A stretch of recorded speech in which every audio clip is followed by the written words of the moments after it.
Welcome to the Science of Self, where you learn to improve your life from the inside out. Today is October 5th, 2023. You can combine a couple holidays today by doing something nice for one of your favorite teachers. It's also National Apple Betty Day, so dessert is taken care of for today. Peter Holland's book, Richard Feynman's Mental Models, is the source for today's episode. Rather than just copying someone else's mental models, our emphasis for today is how to create your own mental model. Thanks for joining us.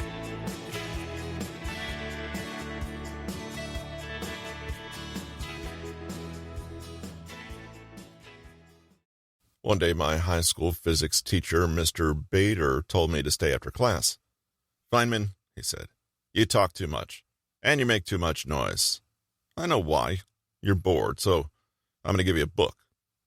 You go up there in the back, in the corner, and study this book. And when you know everything that's in this book, you can talk again." So, every physics class, I paid no attention to what was going on with Pascal's law or whatever they were doing. I was up in the back with this book, Advanced Calculus by Woods. Bader knew I'd studied calculus for the practical man a little bit, so he gave me the real works. It was for a junior or senior course in college. It had Fourier series, Bessel functions, determinants, elliptical functions, all kinds of wonderful stuff that I didn't know anything about. That book also showed me how to differentiate parameters under the integral sign. It's a certain operation. It turns out that's not taught very much in the universities. They don't emphasize it. But I caught on how to use that method, and I used that one damn tool again and again. So because I was self-taught using that book, I had peculiar methods of doing integrals. The results was, when the guys at MIT or Princeton had trouble doing a certain integral, it was because they couldn't do it with the standard methods they had learned in school. If it was a contour integration, they would have found it. If it was a simple series expansion, they would have found it. Then I come along and try differentiating under the integral sign, and often it worked. So I got a great reputation for doing integrals, only because my box of tools was different from everybody else's, and they had tried all their tools on it before giving the problem to me. Richard Feynman. Surely you're joking, Mr. Feynman. Scientists love models. A model is a map of reality. It's a scaled-down representation of something out there in the world. A map, for example, is itself a model of the terrain it's describing. It's not the same thing as the landscape, and has been greatly simplified, but it really helps in navigating that real landscape when you're in it. The picture you have in your head right now of what an atom looks like is not really what an atom looks like. It's a model invented by Niels Bohr. A computer simulation of evolution or the economy are both models, as are mathematical representations of certain physical phenomena.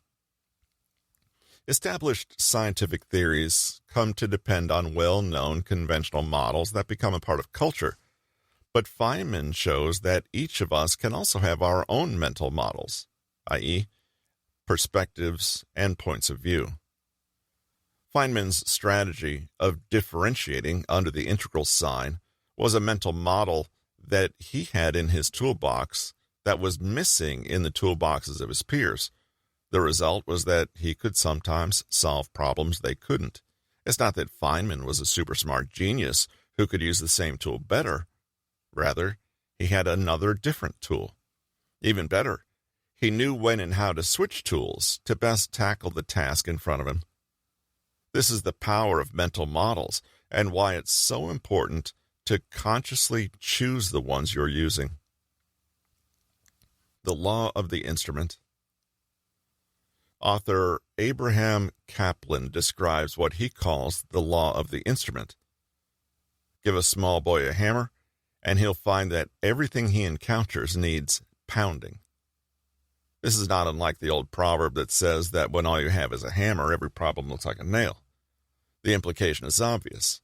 If you only have one framework through which to view the world, you will find that every problem you encounter seems to fit into the framework somehow. The world will narrow to fit your limited conception of it.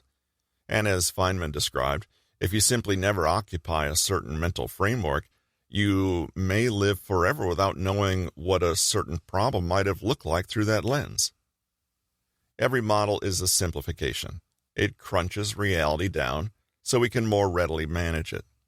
But this is not a problem, so long as we're aware of the limits of the models we're using.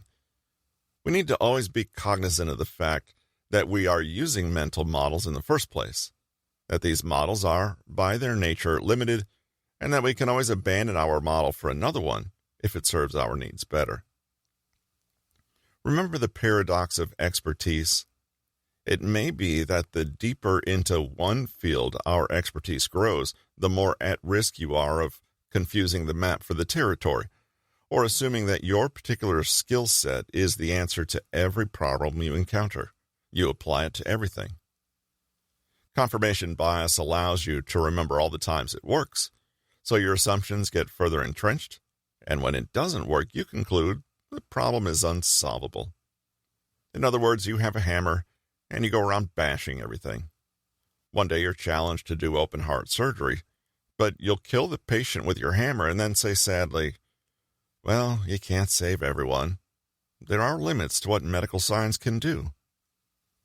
Your mistake is to think that your model equals medical science. Your mistake was not to have a range of different tools at your disposal. Here, tools does not mean a flashy new app or gadget, an updated theory, or a machine that can do more than you can. This is just more of the same. A little like becoming really, really good at using a hammer. What you want to do is look beyond the hammer entirely. Not just inventing literal new tools, but theoretical and philosophical frameworks that spawn the very idea of those new tools in the first place. In the movie inspired by the life of the mathematician John Nash, A Beautiful Mind, Nash is attempting to hold a lecture while construction workers are making a noise outside. Nash closes the windows, but the students complain of getting hot. One of the students then gets up to open the window and politely asks the workers to take a break until the class is over. Nash then says, well, as you'll find with multivariate analysis, there are a number of solutions to any given problem. Regardless of how accurately the movie depicts mathematical genius, probably not very well, the point is neatly made. One way of looking at the problem is to imagine it mathematically. The window can be opened or closed, and there are two distinct problems with each possibility. But this either-or mental model is not the only one we can use. The student shows that there is another one, where the construction workers outside are not taken as a fixed variable. What's more, the solution of the mathematician, close the window, get hot, is not necessarily the solution of someone with better social skills. Negotiate and cooperate. The question of whether the window should be open or closed is most satisfactorily resolved when one relinquishes the mental model that says that open and noisy versus closed and hot are the only options possible. How to develop better mental models. Developing good mental models is not the same as refining your personal worldview or arriving at a workable philosophy for life that you're happy with. Rather, it's about learning to use your own brain as the primary instrument and reminding yourself constantly that the best way to think is the way that allows you to best understand what you are seeking to understand. Many people are surprised to learn that the idea of an ecosystem is just a model and not truly the way that the natural world works. Likewise, most things they're taught in high school physics is a model, not actually what is happening. To develop your ability to use and create better models, try the following. Expose yourself to a variety of ideas. The key is variety. Read things that are not on the ordinary prescribed reading list. If you process only that information that everyone else processes, you'll end up with a mental model much like theirs. Read little-known material within your field, but also read material from other fields. Try to expand the depth and breadth of what you consider your field in the first place. If you're studying science, study also the history and philosophy of science. Look at how your topics of interest overlap with other disciplines, with politics, with culture, and over time. Always connect. Your brain is a pattern-finding machine. Every time you learn something new, ask how it fits into the web of meaning you already have. Look for links and connections, though don't force them. Switch your perspective and look at the same problem through another expert's eyes. What did they see that you didn't notice before? Intelligent people are always cross-referencing ideas this way, but it's something you can teach yourself to do. The real world is not like school, where each subject is cut into neat separate chunks. Everything is happening all at once. Cultivate metacognition. Get into the habit of thinking about your thinking. Ask questions about the questions you're asking. Think about Feynman's response to the question about magnets. He didn't just talk about magnets on the level the question was asked. He pointed to the different ways one might look at magnets and the different ways one might evaluate those ways. He pointed to the act of questioning itself as an object for deeper understanding. To the degree that you can think reflexively in this way, you'll be able to think in, under, around, about, without, and outside the box, and spare yourself from becoming one of those people who don't know they're in a box at all. Consider this admittedly simplified example. Johnny has come to make the following observation. Every time he drinks a single alcoholic drink, he feels completely and utterly ruined. He gets a fearsome headache, he feels on the brink of fainting, and it takes him 2 days to recover. He starts with the natural question, why? You might have a few suggestions after making the same observation, but from within Johnny's map of the world, he comes to this conclusion. You're becoming very healthy and strong, and that means your body is more intolerant to toxins and poisons than ever before. This is a good thing. Johnny goes a bit further and starts to frame his alcohol intolerance as a subtle sign of his moral and spiritual development too. It's as though the very cells of his body are rejecting what is bad. But Johnny could have thought about the problem in many different ways. He could have asked, why can't I process alcohol? And then investigated the properties of alcohol itself, trying to deduce its effect on him. Or he could have concluded that there was a psychological reason, perhaps some deep, unconscious guilt and shame around alcohol and what it represents. And his intolerance is really a psychosomatic manifestation of his unresolved anger at his father, an alcoholic. Perhaps he becomes curious about his belief that there is a problem at all. Is the issue that he's only perceiving that he is unwell after alcohol but isn't in reality? Or perhaps he takes a completely different approach again and says that his inability to tolerate alcohol is a sign that his body is weak, and the only way forward is to toughen up a bit and drink more regularly, and on and on. One day, purely by accident, a blood test reveals that Johnny has a very common and harmless genetic mutation that means his liver doesn't process alcohol quite as efficiently as normal, and this is why alcohol is especially hard on his system. He realizes all at once that he never considered this pretty obvious mental model, the medical one. Now the question is, which mental model was the right one?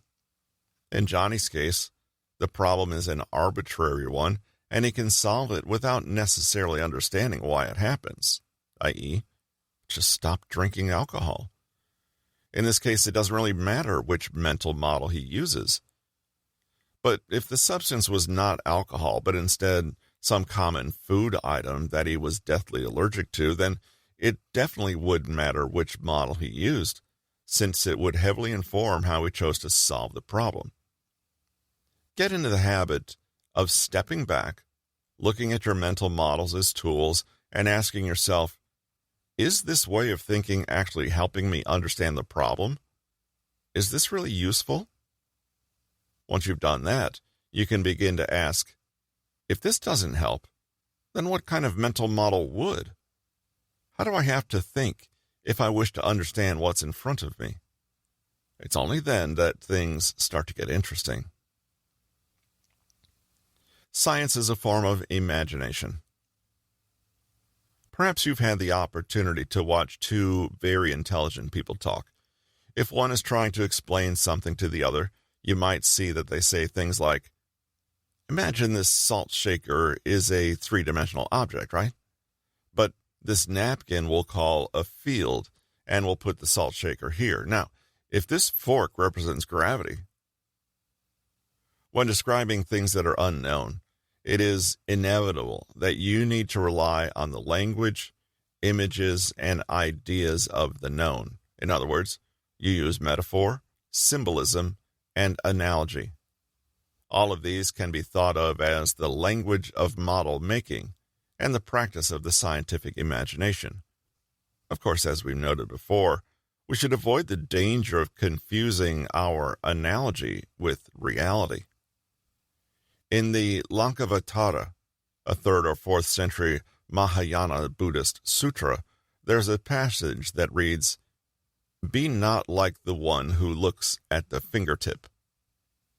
For instance, Mahamati, when a man with his fingertip points at something to somebody, the fingertip may be taken wrongly for the thing pointed at. In like manner, Mahamati, the people belonging to the class of the ignorant and the simple-minded, like those of a childish group, are unable even unto their own death to abandon the idea that in the fingertip of words there is the meaning itself, and will not grasp ultimate reality because of their intent clinging to words which are no more than the fingertip to them. So, bearing in mind that if we wish to point to something, we'll need our fingers, words, models, analogies, metaphors, symbols, we must nevertheless not get too fixated on the finger and keep focusing on the thing to which it's pointing. With that caveat, let's look at what Feynman had to say about analogies, especially when it came to communication and teaching, which, from his point of view, amount to pretty much the same thing. In a filmed 1985 interview from the BBC's Fun to Imagine, Feynman once likened science itself to chess. One way that's kind of a fun analogy to try to get some idea of what we're doing here to try to understand nature is to imagine that the gods are playing some great game like chess, and you don't know the rules of the game, but you're allowed to look at the board from time to time, in a little corner perhaps, and from these observations you try to figure out what the rules are of the game. What are the rules of the pieces moving? You might discover after a bit, for example, that when there's only one bishop around on the board, that the bishop maintains its color.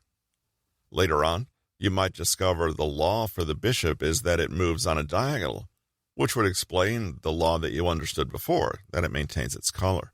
And that would be analogous to us discovering one law and later finding a deeper understanding of it. Then things can happen. All of a sudden, some strange phenomenon occurs in some corner. So you begin to investigate that, to look for it. It's castling, something you didn't expect. We're always, by the way, in fundamental physics, always trying to investigate those things in which we don't understand the conclusions. The thing that doesn't fit is the thing that's most interesting, the part that doesn't go according to what you'd expect.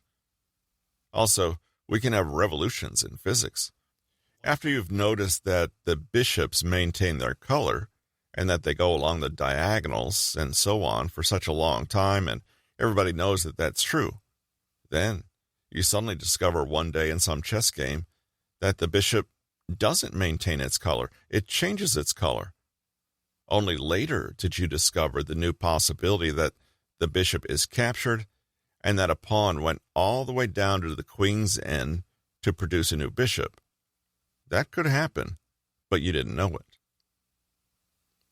With that simple analogy, he was able to elucidate the entire history of scientific evolution, of the way the science progresses over time, and the deeper underlying worldview that informs scientists' approach to studying the world. He took something that people knew, chess, to describe something they didn't, science's overarching orientation towards nature, and connected them so that people could transfer their understanding from one to the other. In other words, so they could learn. Feynman was noted as a brilliant communicator, when many physicists are known to be precisely the opposite for a few reasons. One, he was enthusiastic and genuinely had a passion for his work. This inspired and excited others. His wonder and awe at the world was infectious and made others see the magic in even the most ordinary phenomena. Watch any Feynman interview or lecture, and you never get the sense that he's bored of anything.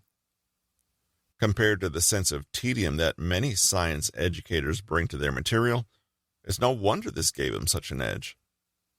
2, he was able to use analogy and use it wisely. Feynman was not an intellectual snob, and he met people where they were. If someone knew nothing of what he was talking about, he didn't assume they never could understand. Rather, he figured out what language they spoke and addressed them accordingly. This ability to use whatever tool will work is precisely what makes him a good scientist. Theoretical physicists work in strange realms. Their world is mathematical, abstract, and probabilistic. They understand the value of converting these sometimes bizarre findings into more intuitive and concrete metaphors to better convey them to, well, the people who live in the real world. 3, he was able to make science human. He used stories, narratives, and emotional appeals to make people care about what he was saying. Science is not some dead, neutral thing. Rather, curiosity and the thirst to understand is a deeply intimate human experience that digs right into the most poignant questions of life. To acknowledge this human element, rather than dryly dismiss it, makes science something that belongs to everyone.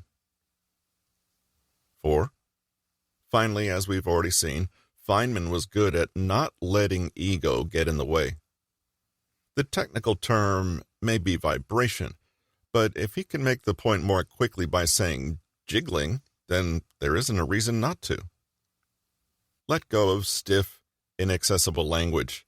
It may be right and make you feel like an expert, but it's useless if it communicates little other than your superiority. Language is there for the using.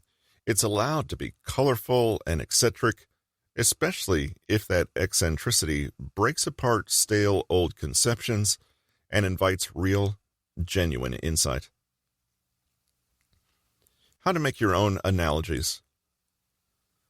Analogies can help anytime you want to communicate what you know, teach someone something they don't understand, or, perhaps best of all, teach something to yourself so that you understand it better.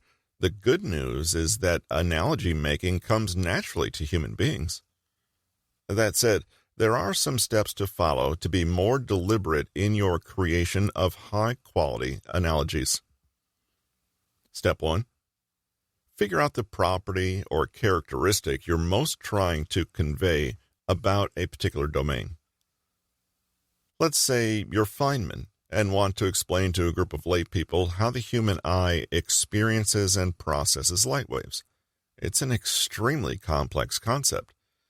But he starts by homing in on the property he most wants to communicate, the fact that waves are experienced in a particular way when you are immersed in them, and that you can infer characteristics about the entire wave's motion by experiencing it in just one point. Step 2.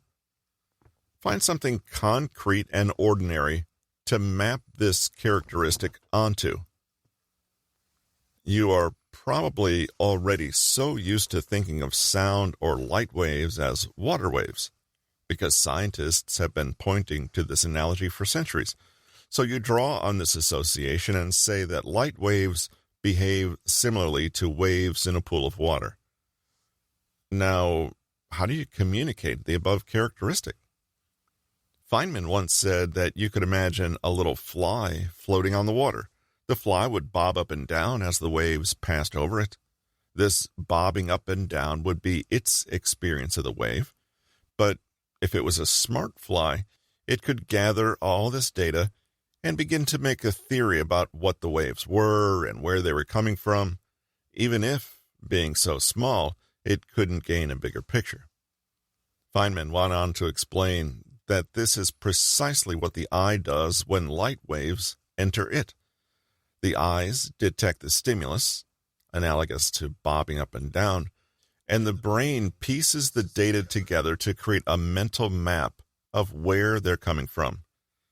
In this way, the brain constructs an internal model of the visible world around it. It's the same as the fly coming to understand the waves that are moving it up and down. Step 3. Adjust or discard your analogy if it isn't working. Your analogy's success will depend on the quality of the relationship between the two things you are comparing. If you're trying to describe light waves hitting the eye using an analogy of an octopus in a supermarket buying cantaloupes, your listeners will exhaust all their brain power just trying to guess how the two things fit together. Be aware as well that an analogy is limited. It is highlighting just a single aspect of relationship or similarity. In this example, the wave-like characteristic of both water waves and light waves is relevant. Other properties are not. In this example, a fly has very little in common with a human eye, other than the fact of it intelligently processing data. If your listener or student is hung up on the idea of a fly, then forget the fly and choose something else. Other interesting science metaphors and analogies you might find helpful?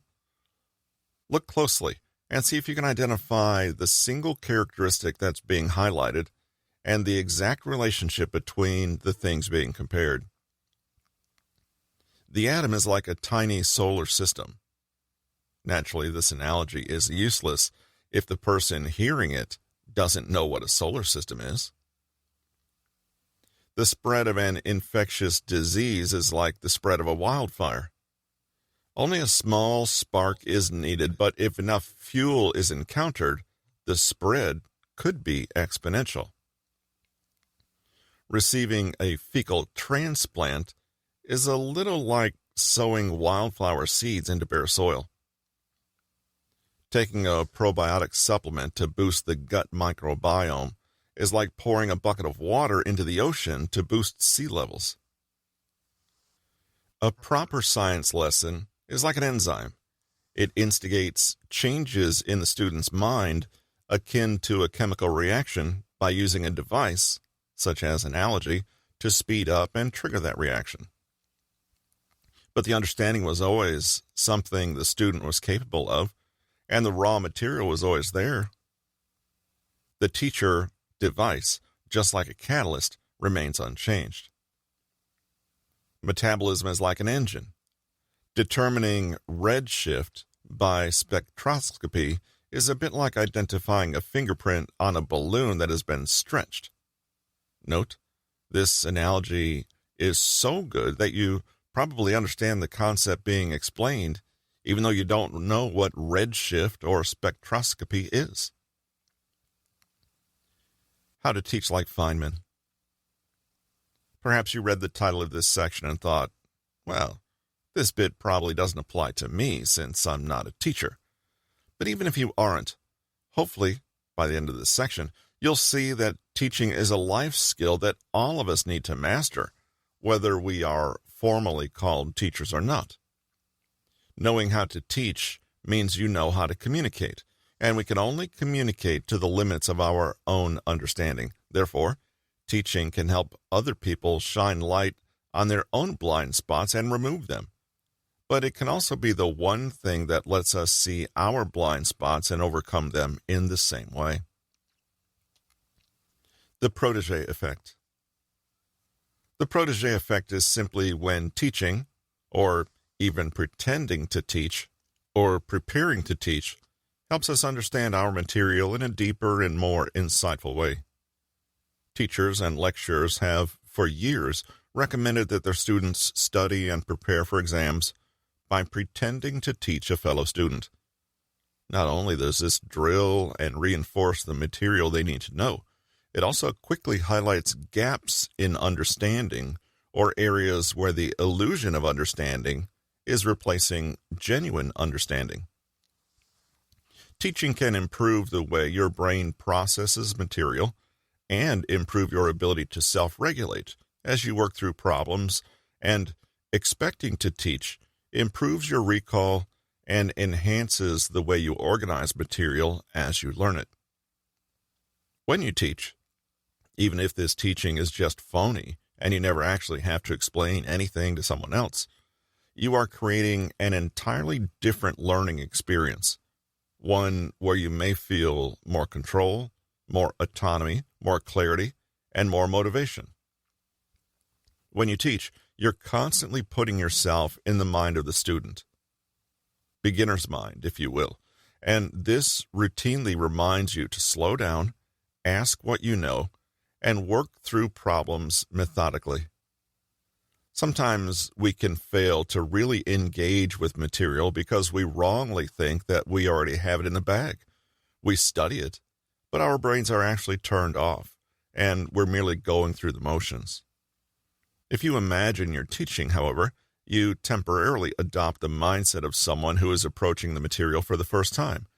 That means you're not so complacent, not so easily able to fall into rote habit or blind spots. How do you take advantage of the protégé effect in your own life and learning? Tip 1. You don't have to literally teach someone. It's enough to simply imagine that you are teaching them, or need to prepare some materials in order to teach them. If you have a willing participant, by all means, try to explain what you're learning to them. It will certainly be helpful, but you can achieve the same effect by delivering a lecture to nobody in particular. Or, if you like, teach a row of stuffed toys, or draw a face on your notebook and talk to that. It's silly, but it will help. The main thing is that you approach and digest the material as though you would be required to share it with someone else later. It may even help to imagine that this person is less knowledgeable than yourself, so you're forced to come up with your own simplified paraphrasing, novel analogies, and answers to anticipated questions. Tip 2. Imagine a universal student. What can you imagine would be most tricky for people to understand? How might they phrase their questions? Imagine yourself answering this question, and then imagine that the student isn't actually satisfied with this. Try to imagine the nature of their concerns and confusions and how you might address them. Remember that we can often fool ourselves into thinking that we have knowledge about something, or that our model actually has some explanatory power. But by imagining a challenging student, we poke at our own potentially circular arguments or lazy definitions. The simplest way to do this is to conjure in your mind's eye a student who won't stop asking, "But why?" In time, you might find that you internalize this universal student and have mini dialogues with yourself as you're working methodically through a problem. But why do I keep coming up with the wrong answer? Well, let's take a closer look. When did the calculation start to go wrong? I'm not sure. Maybe this line here. What am I really saying in this line? Let me see if I can find any assumptions I've made that might be wrong. In this way, you become your own teacher because you've completely internalized the powerful and generative teacher-student dynamic as your own. Tip 3. Invite and engage with feedback. This teacher-student dialogue is so useful because it is a living, breathing conversation. It's a dialectic, and in the to and fro, the student, and often the teacher too, moves from ignorance to understanding. In a way, it's not different from Socratic dialogue, which frames the discovery of knowledge as a joint conversation that arrives at sound conclusions step by step. One underrated way of building this sense of dialogue is through feedback. Sadly, conventional educational approaches focus heavily on achievement and tend to use feedback as a way to score and rank a student rather than to merely elucidate a path forward on their learning. This means that most of us are fairly resistant to receiving feedback because we see it as criticism, an attack, or a humiliation. This is a pity because feedback is extremely useful. A good teacher will regularly respond to a student by telling them the effect their efforts are having, things they may be overlooking, or hints for how to master what they are struggling with. If a scientist hopes to truly understand the mechanism of the scientific method, having their hypothesis rejected or not, they must first be comfortable with the trial and error nature of learning, i.e., sometimes you will make an error. Do not be afraid of feedback. Identify the smartest, most competent people you know, and be courageous enough to ask for their input. Don't try to always be the smartest person in the room. You'll learn best if everyone around you knows more than you do.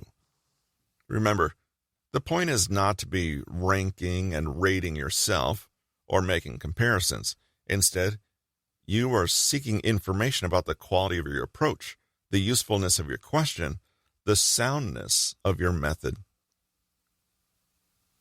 How to explain anything to anyone. Some smart people leave others completely baffled. When they talk, it's as though they're speaking another language.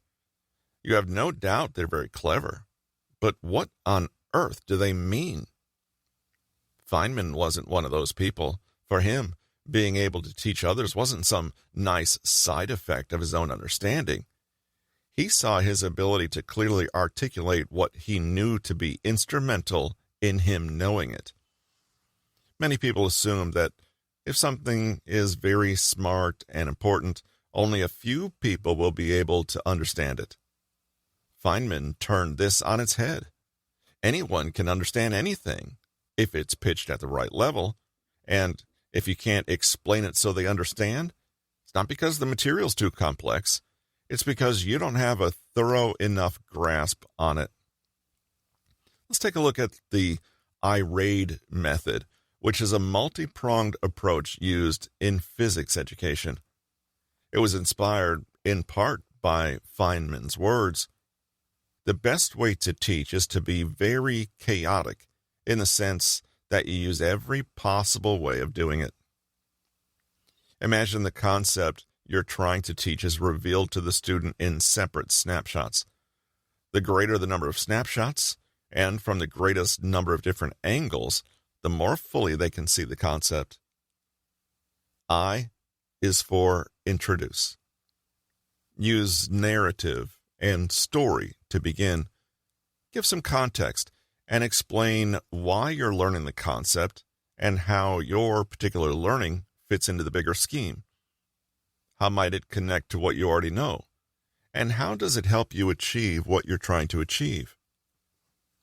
If you're a good teacher, you can use story, humor, and emotion to pique interest and make the concept seem relevant. Feynman himself was famous for getting even science phobes to admit, that does sound pretty fascinating, now that you mention it. You can also begin with the dictionary definition of the terms you'll be using to get acquainted with the topic and find your footing. R is for relate. Next, show what the concept is by giving real-world examples. Give at least 3 if you can. If you start abstract and end abstract, it's difficult for anyone to see how it connects to the real world in any way, especially when it comes to physics, but also with other more abstract topics. You need to stay grounded in why the concept matters at all.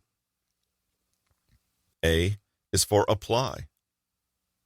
There is, hopefully, some practical application to what you're learning about. The method or idea or theory is a tool. What things does it help you achieve out there in the world?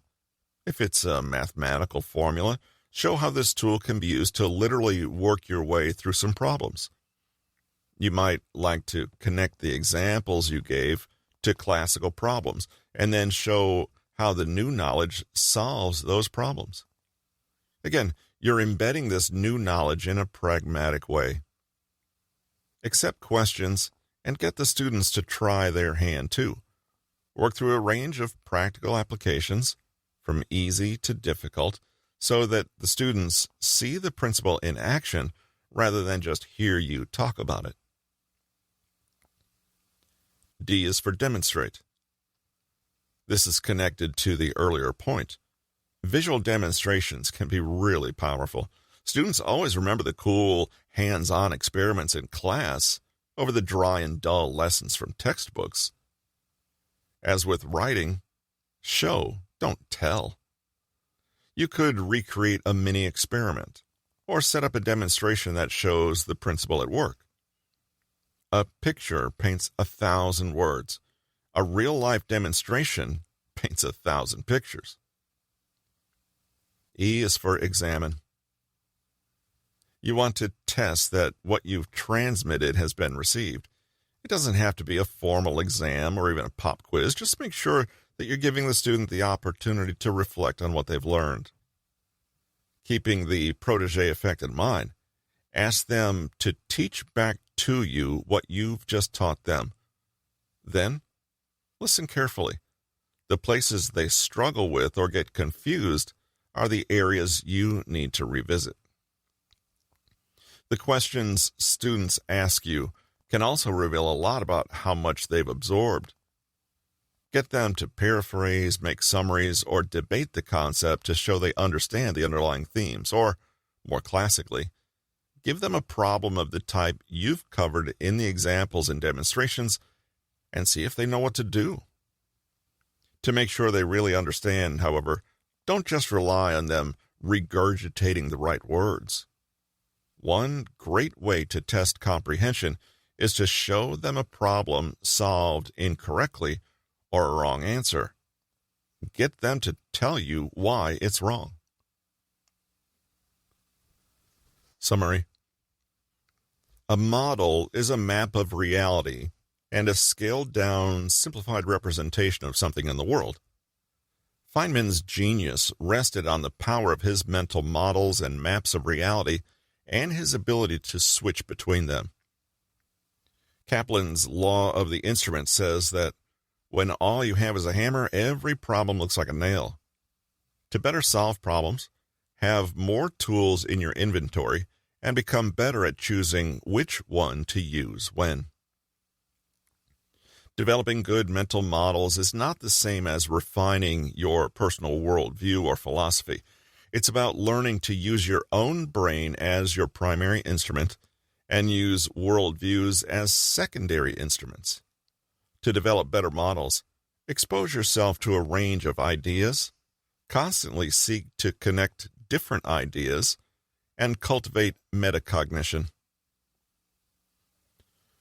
Science is a form of imagination that uses language, imagery, metaphor, symbolism, and analogy to engage with reality. We can understand more by connecting the unknown to the known, but without getting confused about what is finger and what is moon. The Protégé Effect is simply when teaching, or even pretending to teach or preparing to teach, helps us understand our material in a deeper and more insightful way. Use simplified, ordinary language, get your ego out of the way, and teach someone else or yourself to get to the heart of a concept. The IRAID method is an approach used in physics education, and it stands for Introduce, Relate, Apply, Demonstrate, and Examine. It can help you not only teach and learn, but communicate your ideas more clearly.